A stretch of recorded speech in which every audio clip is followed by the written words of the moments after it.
When you're looking for a home, you just assume you're seeing everything that's for sale, right?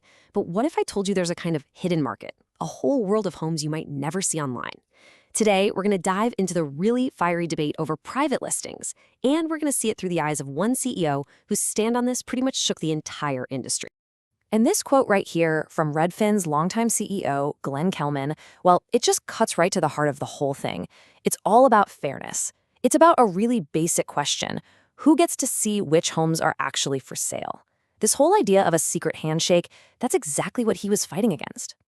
So, who is this guy, Kelman? Well, for 2 whole decades, he was the face of Redfin. That's a company that really built its brand on being a tech-savvy advocate for you, the consumer. But his leadership wasn't just about growing a business. He was on a mission to change the real estate industry. And, well, that mission led him straight into this fight. Okay, so let's break it down. What is this fight really about? You might hear a few different names for it: private listings, pocket listings, off-market deals, but the core idea is a practice that has just deeply divided the entire real estate world. Okay, so what is a private listing? Basically, it's a house for sale that you're not going to find on Zillow or Redfin or Realtor.com. Instead of being put on the big shared database for all agents, that's called the MLS, it's marketed quietly, sometimes just inside one single brokerage or to a very select list of clients. It is exclusive by design. And here you can really see the two sides of the argument. On one hand, some brokerages say, hey, this gives sellers more privacy and control. They can kind of test out a price without racking up those days on market, which can make a house look like it's been sitting forever. But then you have consumer advocates like Kelman who argued this creates a totally unfair two-tiered system where only the insiders get a shot at the best home.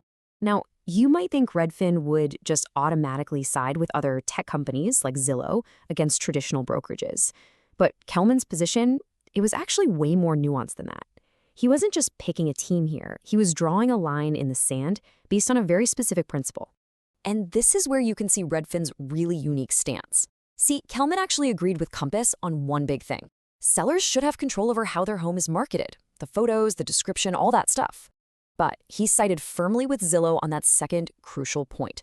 All buyers have to be able to see all the homes that are for sale, period. And here it is in his own words. This was what he called his bright line. Control the presentation? Sure, that's fine. But control the audience? No way. For him, the second you start deciding who gets to see a home, you're on a very slippery slope, moving away from a fair and open market. So this is where the story gets really interesting. You would probably assume that everyone at a company that's all about consumer advocacy would be totally on board, right? Yeah, not exactly. Kelman's big principled stand actually started a huge debate right inside his own company. Some of his own top executives started looking at this and saw a massive business risk. I mean, their competitors like Compass were using private listings to get more sellers in the door. And these Redfin leaders were worried that by taking such a hard line, they were pretty much just giving away business to their rivals. This quote from a senior director at Redfin just captures that internal pressure perfectly. The business logic was simple, right? Why are we being so rigid when being a little more flexible could mean more listings on our own website? It was that classic battle, principles versus profit. But Kelman's response was just as direct.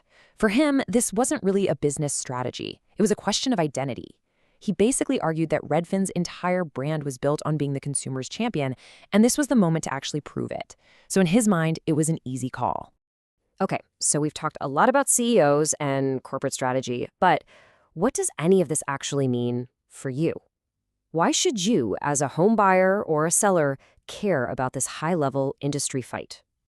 Well, the question at the heart of it is this. If private listings become the norm, what happens to that dream of a totally open market?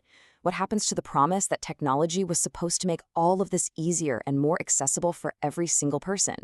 Kelman laid out his fears really clearly. First, the dream of having one place where you could see every single home for sale, that would be gone.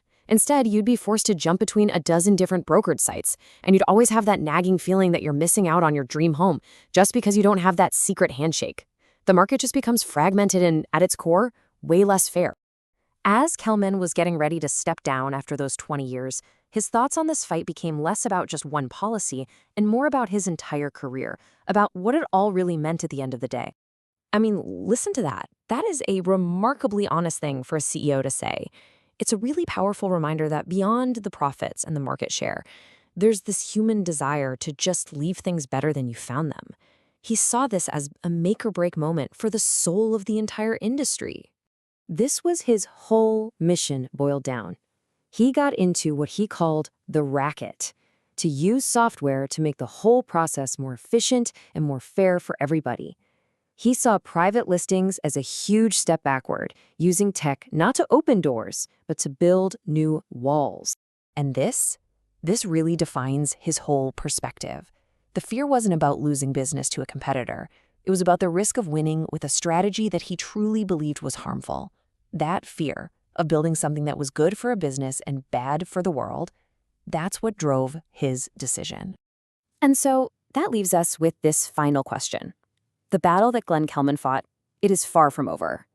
As technology keeps changing everything, the real estate industry is at a huge crossroads. Is all of this tech going to lead to a truly transparent, open market for everyone?